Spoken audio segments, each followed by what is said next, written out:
Una anciana negra entra a un banco con una bolsa diciendo ser el dueña, ¿todos rieron? Hasta. Mi sueño es llegar a los 1000 suscriptores este mes. Suscríbete y cuéntame desde dónde la estás escuchando. Gracias por ser parte de este camino. Capítulo 1. La bolsa y la risa. La puerta del banco se abrió con un chirrido que interrumpió momentáneamente el murmullo monótono del lugar. Una mujer anciana, de piel oscura y caminar pausado, apareció en el umbral con una gran bolsa de tela en las manos. Vestía un sombrero descolorido, zapatos gastados y un abrigo que había conocido tiempos mejores. Caminó con determinación hacia el mostrador, ignorando las miradas que comenzaban a clavarse en su espalda. En una ciudad donde las apariencias valen más que las palabras, su presencia contrastaba con los trajes planchados, los perfumes costosos y los relojes dorados que adornaban las muñecas de los clientes. La mujer parecía fuera de lugar, una sombra del pasado caminando entre el mármol y el vidrio del progreso moderno. Se detuvo frente a la recepción, donde una joven empleada le ofreció una sonrisa forzada. ¿En qué puedo ayudarla, señora?, preguntó, con ese tono que se usa con los niños o con quienes no entienden cómo funcionan las cosas. La anciana puso la bolsa sobre el mostrador con un ruido sordo. Vengo a ver mis cuentas. Soy la dueña de este banco, dijo con voz firme. El silencio se volvió más espeso que el aire. Luego, como si alguien hubiese apretado un botón, una carcajada estalló al fondo. Un hombre de traje azul, gerente de la sucursal, se acercó con una sonrisa irónica. Disculpe, dijo que es, ¿la dueña?, preguntó, alzando las cejas con sorna. La mujer asintió. Sí, joven. Este banco es mío. El murmullo se transformó en burla. Algunos clientes disimulaban la risa tras los periódicos. Otros ni siquiera intentaban esconder su burla. Un guardia de seguridad se acercó con paso lento, como si temiera que aquella anciana fuese a desatar una revolución con su sola presencia. Señora, ¿por qué no toma asiento mientras hablamos con alguien que pueda asistirla?, dijo en tono condescendiente. Pero la mujer no se movió. Sacó de su bolso una carpeta vieja, de cuero agrietado, y la deslizó sobre el mostrador. Aquí están los papeles. Mi esposo y yo fundamos este banco hace 50 años. Murió hace 20. Desde entonces, lo manejo sola, declaró, con la serenidad de quien conoce la verdad y no necesita convencer a nadie. La recepcionista abrió la carpeta con desdén, como quien espera encontrar dibujos infantiles o papeles sin valor. Pero a medida que leía, su expresión cambió. Los ojos le comenzaron a temblar. Llamó al gerente. Este tomó los documentos, y en menos de un minuto, su rostro perdió el color. Era la firma original del acta de constitución del banco, con el nombre de la mujer como cofundadora y accionista mayoritaria. El silencio volvió al vestíbulo, pero esta vez era otro tipo de silencio. Uno denso, de vergüenza, de asombro, de incredulidad. La anciana se acomodó el sombrero y, por primera vez, sonrió. Una sonrisa tranquila, sin rencor. La de quien ha esperado mucho tiempo para que la verdad hable por sí sola. Capítulo 2. Los ojos del pasado. El gerente se retiró a su oficina con los documentos temblando entre sus dedos, sin decir una sola palabra. La anciana permaneció de pie, sin prisas, como si supiera que no había nada que temer. Mientras tanto, los empleados comenzaban a susurrar entre sí, nerviosos, tratando de entender qué estaba ocurriendo. La recepcionista, aún pálida, evitaba cruzar la mirada con la mujer que minutos antes había tratado con desdén. Un silencio respetuoso comenzó a instalarse en el ambiente, reemplazando las risas burlonas de antes. La anciana miraba el lugar con nostalgia, las columnas que ayudó a financiar, los vitrales que eligió junto a su esposo, el mármol que limpiaba con sus propias manos cuando apenas eran una oficina pequeña con grandes sueños. No era la primera vez que la invisibilizaban. A lo largo de su vida, aprendió que ser mujer y negra significaba tener que repetir tus logros más de una vez para que te creyeran. Que el respeto no siempre viene con el mérito, y que muchas veces hay que vestir la paciencia como armadura. Recordaba los años de lucha con su esposo, él también de piel oscura, cuando pedían préstamos que nunca les concedían, cuando les negaban asociarse a círculos empresariales por no encajar con el perfil. Pero jamás se rindieron. Cada obstáculo fue convertido en piedra para construir algo más grande. El banco que hoy se reía de ella era, en parte, su obra maestra. El tiempo le había robado muchas cosas, pero no la memoria ni la dignidad. En la oficina, el gerente sudaba. Consultaba archivos digitales, verificaba firmas, comparaba documentos. Todo coincidía. Esa mujer no solo decía la verdad, tenía el poder de cerrar la sucursal si así lo deseaba. Era la accionista principal, por un tecnicismo legal olvidado en las capas de polvo de los archivos corporativos. Llamó a la oficina central. Tenemos un problema, no, mejor dicho, tenemos una situación delicada, dijo, tratando de mantener la compostura. Mientras tanto, en el vestíbulo, el guardia de seguridad se acercó nuevamente a la anciana, esta vez con una silla. ¿Le gustaría sentarse, señora?, preguntó, bajando la voz. Ella lo miró a los ojos, no con desprecio, sino con una firmeza que hacía innecesarias las palabras. Finalmente, aceptó la silla, sin decir nada. Pasaron 15 minutos hasta que el gerente regresó, acompañado de un hombre de mediana edad, trajeado, con cara de preocupación. Era el director regional. El ambiente se tensó al máximo. Señora, permítame disculparme en nombre de la institución, dijo el nuevo hombre con una reverencia improvisada. La anciana no respondió de inmediato. Se levantó lentamente, tomó la carpeta del mostrador y la sostuvo en alto. He venido hoy porque ya he tenido suficiente. No solo con este banco, sino con todos ustedes. Vengo a recordarles que las raíces también tienen voz, aunque ustedes vivan en las ramas, dijo con voz firme. Nadie volvió a reír. Aquella mujer no era solo una dueña de banco. Era la dueña de una historia que nadie se había atrevido a escuchar. Capítulo 3. La historia en la bolsa.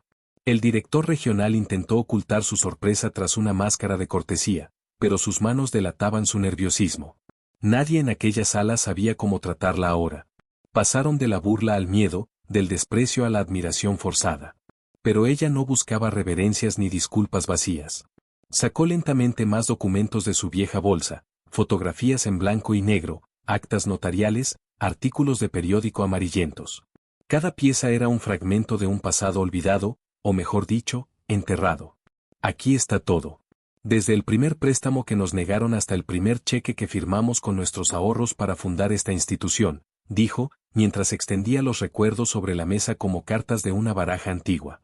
Nadie se movía. Cada papel hablaba más fuerte que 1000 discursos. En una de las fotos se la veía más joven, de pie junto a un hombre alto, también de piel negra, frente a un local pequeño con un cartel de madera que decía Cooperativa Esperanza. Era el embrión del banco. Otra imagen mostraba una reunión con obreros y agricultores, todos sonrientes. Nosotros no empezamos este banco para servir a los ricos, sino para proteger a los nuestros. Para dar crédito al que siembra, al que trabaja, al que sueña, explicó. Su voz ya no era solo la de una anciana, era la de una generación completa que fue excluida de los libros, pero que había construido con sudor las bases del país. Cada palabra era un golpe a la indiferencia que habitaba esas paredes de mármol. El gerente bajó la mirada, avergonzado. El director regional tomó la palabra con torpeza. Entendemos la situación y queremos enmendar este error, quizás podríamos ofrecerle una oficina o una ceremonia en su honor. La mujer lo interrumpió con una mirada. Yo no necesito estatuas ni placas. No vine aquí por reconocimiento. Vine porque estoy cansada de ser invisible en mi propia casa, sentenció. Su presencia empezaba a resquebrajar no solo los techos de cristal, sino también las columnas de hipocresía que sostenían ese templo del dinero. Muchos empleados, antes indiferentes, empezaban a mirar a la mujer con otros ojos. No era solo la dueña del banco. Era una lección viva. Un testimonio. Una advertencia. En ese momento, un joven cajero se levantó de su puesto y se acercó. Mi abuela me habló de usted. Dijo que una mujer como usted les enseñó a ahorrar en tiempos de hambre. Que gracias a su cooperativa, pudo construir su casa, dijo, con voz temblorosa. La anciana lo miró con ternura, y por un instante, sus ojos se humedecieron. Entonces tu abuela entendía lo que estos aún no comprenden. Que el dinero no es solo números. Es herramienta, es justicia, es memoria, respondió. Un murmullo de respeto se expandió por la sala, como una ola suave pero firme. Por primera vez en décadas, la anciana no se sentía sola dentro de esas paredes. Había plantado una semilla. Y ya comenzaba a germinar. Capítulo 4. La semilla del poder. El ambiente en el banco ya no era el mismo. Aquella mujer, que al entrar fue tratada como una intrusa, ahora se había convertido en el centro de gravedad de la sala. Nadie se atrevía a interrumpirla. Tomó asiento y colocó sobre la mesa una libreta de anotaciones antigua. Esto que ven aquí es el registro de los primeros 20 créditos que otorgamos cuando todavía no teníamos ni un nombre formal. Cada uno de esos préstamos fue devuelto con intereses justos y sin amenazas. Porque entonces, la palabra valía más que la firma, explicó. Su tono no era de orgullo, sino de recordatorio. Ella no solo había creado un banco, había sembrado una filosofía. Una idea, que el dinero podía ser ético, si era guiado por manos con memoria. El director regional se mantuvo en silencio, como si supiera que decir cualquier cosa en ese momento sería empeorar la situación. Por fin, la anciana se volvió hacia él. No vine a reclamar lo que es mío. Vine a observar en qué lo han convertido, dijo, señalando con la cabeza a los empleados alineados como soldados, a los clientes apurados, a los sistemas fríos. ¿Saben por qué este banco tenía éxito antes de ser grande? Porque conocíamos a cada persona que cruzaba esa puerta. Conocíamos sus hijos, su tierra, sus luchas. Hoy solo ven cifras y apellidos, agregó, con una firmeza que desarmaba cualquier argumento corporativo. El joven cajero, aún conmovido, preguntó si podía acompañarla a recorrer la sucursal. Ella asintió con una leve sonrisa. Caminó con él entre las filas de escritorios, saludando a cada empleado como si fueran viejos conocidos. En una pared, un cuadro mostraba el rostro de un antiguo presidente del banco. Ese fue elegido solo por sus contactos, no por su compromiso. Él intentó sacarme del consejo directivo. No lo logró, pero logró algo peor, que me cansara, dijo con un dejo de tristeza. Desde entonces, dejé de venir. Pero eso terminó hoy. Su voz resonó como un juramento, una declaración de retorno. Al volver al vestíbulo, pidió la palabra. Los clientes, los empleados, incluso los gerentes, se acercaron. A partir de este momento, haré una auditoría personal de esta sucursal. No como dueña, sino como madre de esta casa. Quiero saber quién está sirviendo con alma, y quién solo cuida su silla, dijo. Nadie se atrevió a cuestionarla. En ese instante, una mujer mayor del público, también de piel negra, levantó la mano y dijo, yo tenía miedo de entrar a este banco. Hoy usted me devolvió la dignidad. El silencio fue total. Pero no era el silencio de la indiferencia. Era el de una semilla que acababa de romper la tierra. Capítulo 5. Las cuentas del alma. Esa misma tarde, la anciana regresó con una pequeña libreta de cuero que parecía aún más antigua que la bolsa que cargaba. En su interior, hojas amarillentas mostraban registros de préstamos, donaciones, nombres y fechas. Aquí no hay millones, pero hay historias, dijo al sentarse en una mesa al fondo del banco. Llamó al joven cajero y le pidió acceso a los registros actuales. Él dudó, pero tras una breve llamada al director regional, le dieron permiso. Si soy la accionista mayoritaria, tengo derecho a ver todo, había dicho, y nadie se atrevió a contradecirla. Ella no buscaba números fríos, sino rastros de humanidad. Y lo que encontró fue desolador. Los préstamos ahora estaban dirigidos casi exclusivamente a grandes empresas, muchas de ellas con historiales dudosos. Las tasas eran impagables para gente común. ¿Dónde están los créditos agrícolas, las microfinanzas, los programas comunitarios?, preguntó, con una rabia que no era ira, sino decepción. El gerente intentó justificar con términos como rentabilidad y estrategia financiera, pero ella lo interrumpió. Rentabilidad sin alma es robo disfrazado. Ustedes cambiaron el propósito por el prestigio. Lo que construimos con solidaridad, ustedes lo están vaciando con egoísmo, dijo, apuntando el dedo directamente al centro del corazón del sistema. Mientras hablaba, algunos empleados empezaron a mirarse entre ellos. Una joven analista de riesgos se acercó tímidamente. Yo intenté proponer un programa de inclusión financiera hace 2 años. Me dijeron que no era prioridad, confesó. La anciana le pidió que trajera el proyecto. Lo leyó con atención y luego miró a todos. Este documento tiene más valor que todas las campañas publicitarias que han pagado.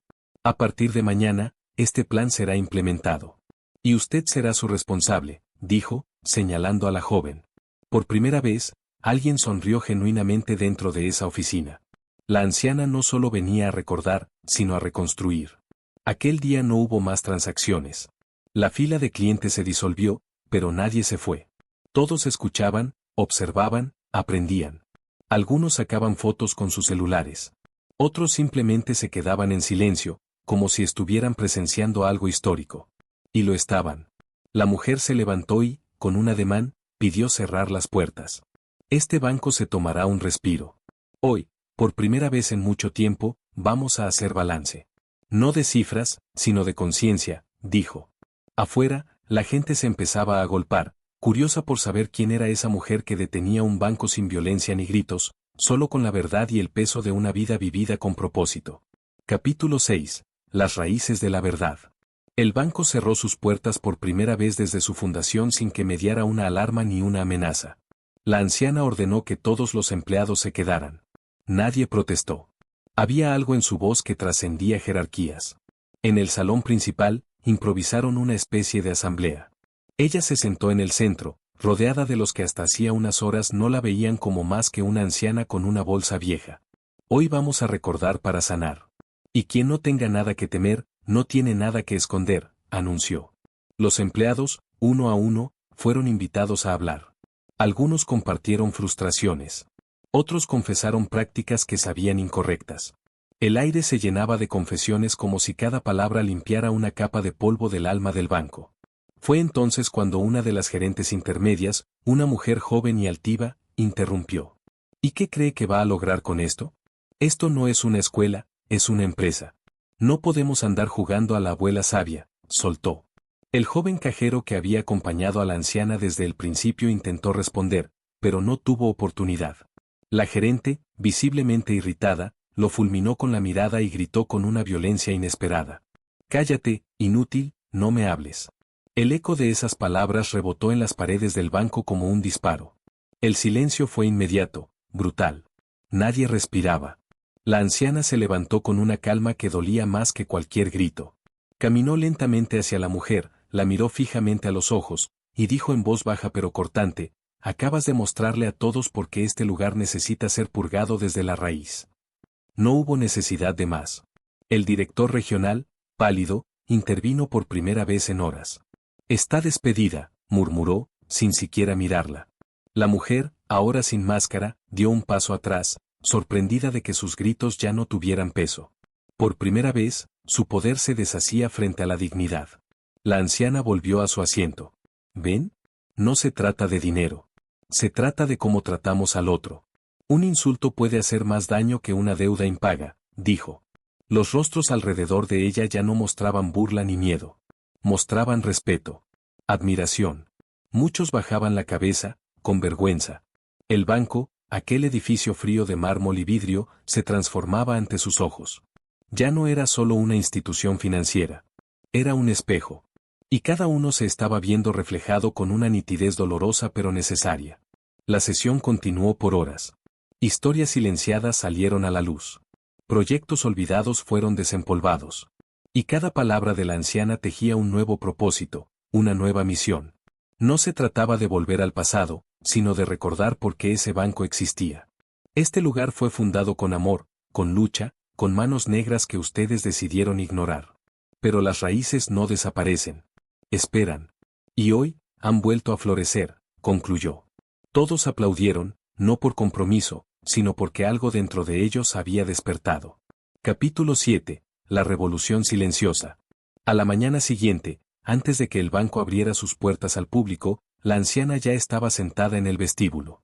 Traía consigo una carpeta de documentos viejos, fotografías, y cartas escritas a mano por los primeros beneficiarios del banco. «Hoy no abriremos para operar, abriremos para escuchar», anunció.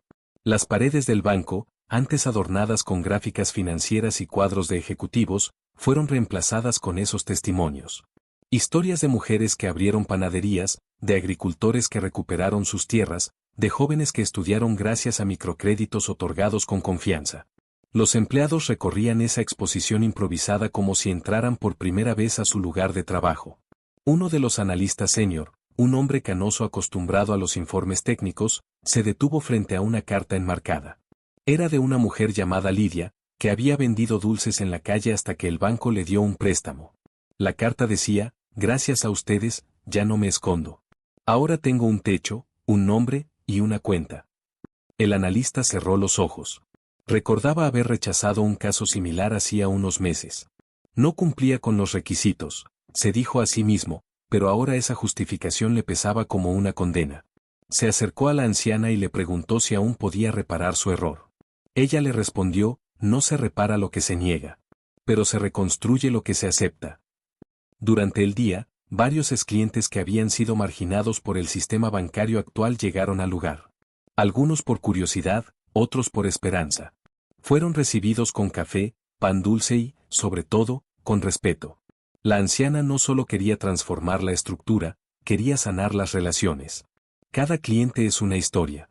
Si no sabes leerla, no mereces trabajar aquí, les dijo a los nuevos empleados, muchos de los cuales escuchaban con lágrimas en los ojos. Los clientes compartieron testimonios. Algunos lloraban, otros aplaudían. El banco se había convertido, por un día, en un templo de memoria colectiva. La noticia se esparció rápidamente por redes sociales. Una anciana negra detiene un banco con la verdad, titulaban algunos portales. Las cámaras llegaron, pero ella no aceptó entrevistas. No vine a ser noticia. Vine a ser recordada, dijo. Y lo fue. Su nombre, antes borrado de las actas, comenzó a circular de nuevo por todos los canales internos del banco. Se supo que no solo fue fundadora, sino también arquitecta del modelo de justicia financiera con el que nació la institución. Lo que empezó como una visita con una bolsa se estaba convirtiendo en una revolución silenciosa que pondría en jaque no solo a esa sucursal, sino a todo el sistema. Capítulo 8. El precio del olvido. Con la atención mediática creciente y la sucursal paralizada, la directiva nacional del banco decidió intervenir. Un equipo de ejecutivos llegó desde la capital con trajes impecables y actitudes gélidas. No saludaron a nadie al entrar. Solo pidieron hablar en privado con la anciana. Ella aceptó, pero exigió que la reunión fuera grabada y presenciada por al menos 5 empleados. Transparencia, algo que ustedes olvidaron hace años, dijo antes de sentarse. Los ejecutivos intentaron ser diplomáticos al principio, hablaban de procedimientos, marco legal, reputación institucional. Pero cuando ella mencionó la cantidad de acciones que aún tenía en su poder, sus rostros se tensaron. Uno de ellos, visiblemente irritado, intentó desautorizarla. Usted no tiene potestad para interrumpir operaciones ni manipular personal, dijo. Ella lo miró como se mira a un niño que no entiende la gravedad de sus palabras. Sacó un documento firmado por el antiguo fundador, donde se reconocía su rol vitalicio como consejera y garante ética del banco. Tal vez olvidaron mi rostro, pero no pueden borrar mi firma, dijo con firmeza. El ambiente se volvió incómodo. Un silencio espeso cubrió la sala. Lo que para muchos era una simple anciana, resultó ser la piedra angular que sostenía la legitimidad histórica de la institución. En paralelo, los empleados comenzaban a revisar sus propias prácticas. El miedo a perder el empleo se mezclaba con la conciencia de haber sido parte de un sistema injusto. Algunos presentaron propuestas para reformar la política de préstamos, otros pidieron disculpas públicas a clientes que habían rechazado injustamente. La atmósfera era de cambio, pero también de conflicto interno. No basta con reconocer el error, hay que pagar el precio del olvido, dijo la anciana a uno de los gerentes que lloraba en su despacho, arrepentido de años de indiferencia. Cada rostro en ese banco empezaba a mostrar no solo arrepentimiento, sino deseo de redención. Fuera del edificio, un grupo de exclientes comenzó a reunirse en solidaridad. Llevaban pancartas con frases como «Ella nos creyó» y «Una banca con alma es posible». Lo que parecía un acto simbólico, se convirtió en un movimiento. Gente de todo el país comenzó a relatar sus historias con el banco, las buenas, las malas, las olvidadas. Y en todas, el nombre de la anciana aparecía como una constante, como una raíz que nadie logró arrancar. La revolución silenciosa ahora tenía rostro, nombre y una misión clara, restaurar lo que el olvido casi destruyó. Capítulo 9. El juicio del mármol. Los ejecutivos de la sede central regresaron una semana después, esta vez con abogados y un tono aún más autoritario. Alegaban que la anciana estaba obstaculizando el funcionamiento regular del banco, causando daños reputacionales y financieros. Ella no se inmutó. ¿Reputación ante quién? ¿Finanzas para quién?, preguntó sin levantar la voz. Habían convocado una audiencia interna, un intento desesperado de desacreditarla frente al comité legal. Lo que no sabían era que muchos miembros de ese comité ya habían sido tocados por su historia. Uno de ellos, un hombre de mediana edad con acento del sur, recordó que su madre había sido beneficiaria del banco gracias a un programa impulsado por esa misma mujer. El juicio improvisado se llevó a cabo en la sala de mármol, un espacio frío y solemne reservado para decisiones estratégicas. Esta vez, el mármol no sirvió para reflejar el poder, sino para amplificar la verdad. La anciana se presentó sin abogado. Solo llevó una carpeta con documentos antiguos y un álbum de fotos. No vine a defenderme.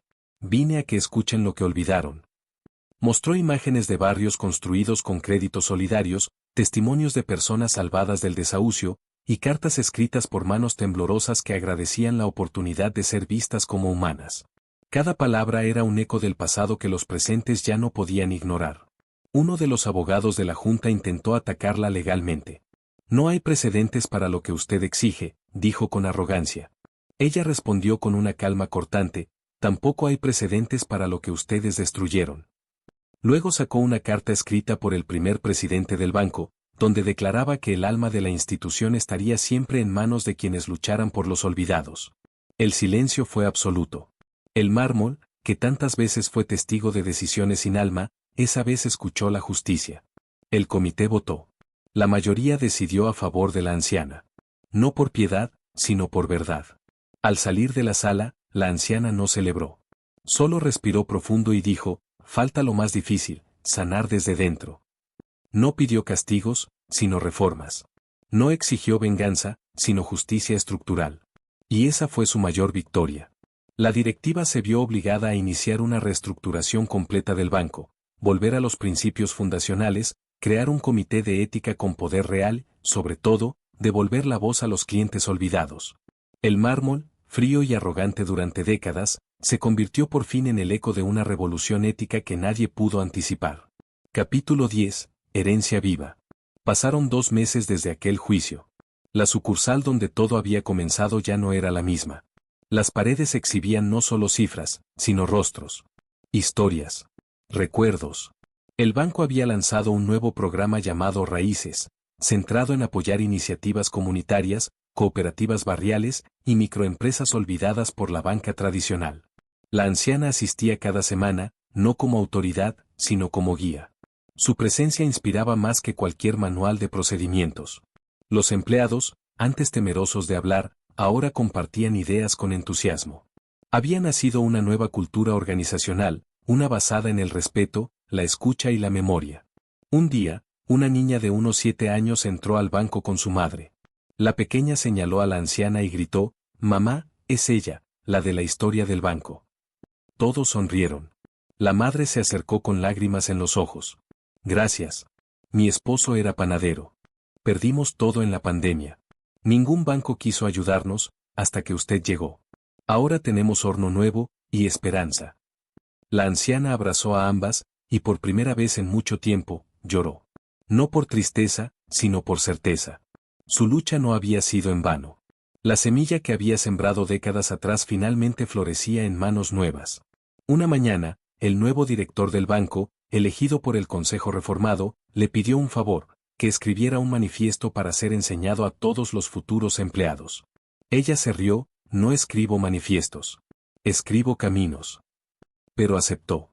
En su oficina, una sala sencilla con una planta, una máquina de escribir vieja y una ventana al patio, redactó un texto que hablaba de dignidad, comunidad, lucha y amor. Terminó con una frase sencilla: un banco sin alma es solo un cofre vacío. Ese documento fue enmarcado y colgado en todas las sucursales.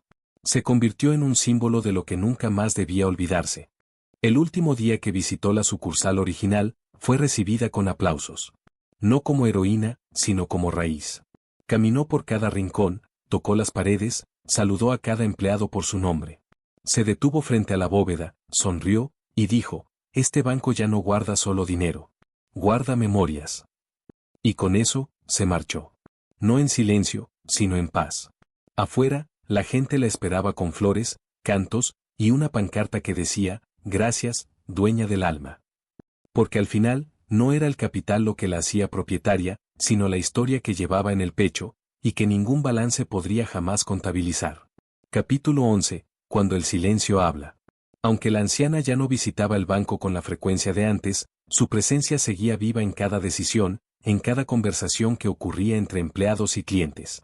Las nuevas generaciones de trabajadores hablaban de ella como si fuese una leyenda viva, pero también como una maestra cercana. En los talleres de formación interna, se analizaban no solo conceptos financieros, sino principios éticos. Escuchar antes de evaluar, ver al cliente como persona, honrar la historia detrás del número. Frases que antes serían vistas como ingenuas, ahora eran políticas institucionales.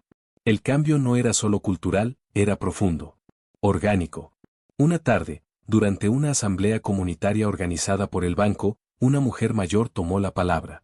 Era exclienta, y habló con voz temblorosa. Yo fui una de las que rió aquel día cuando ella entró con su bolsa. Me avergüenzo. Nadie la interrumpió. Pensé que era una vieja loca. No vi más allá de su color, de su edad, de su aspecto.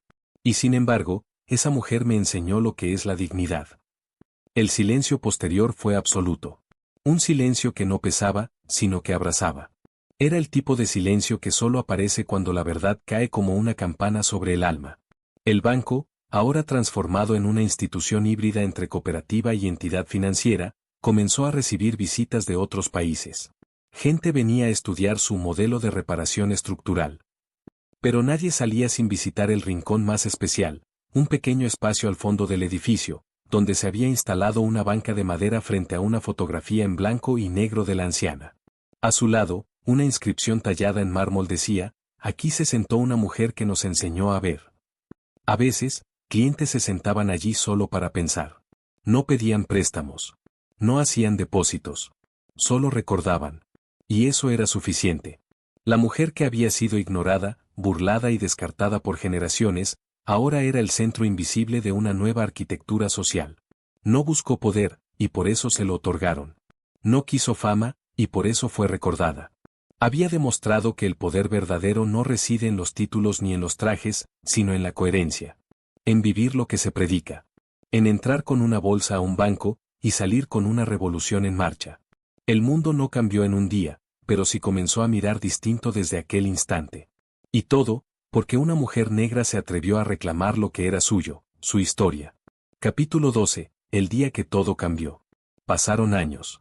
La ciudad había crecido, las tecnologías habían cambiado, pero la historia de la anciana seguía viva.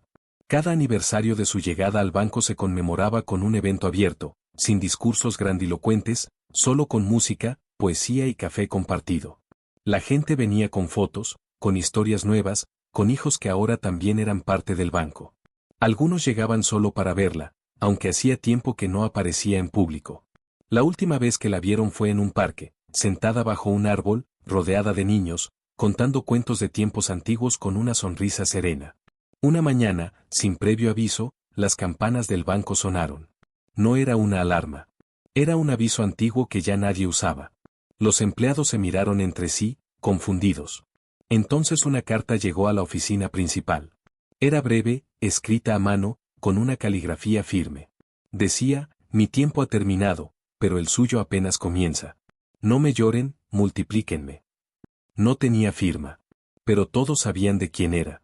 Esa misma tarde, sin necesidad de coordinar nada, miles de personas se reunieron frente a la sucursal. No hubo tristeza. Hubo canto. Hubo fuego en las palabras. La semilla había florecido por completo. En honor a su legado, el banco cambió su nombre.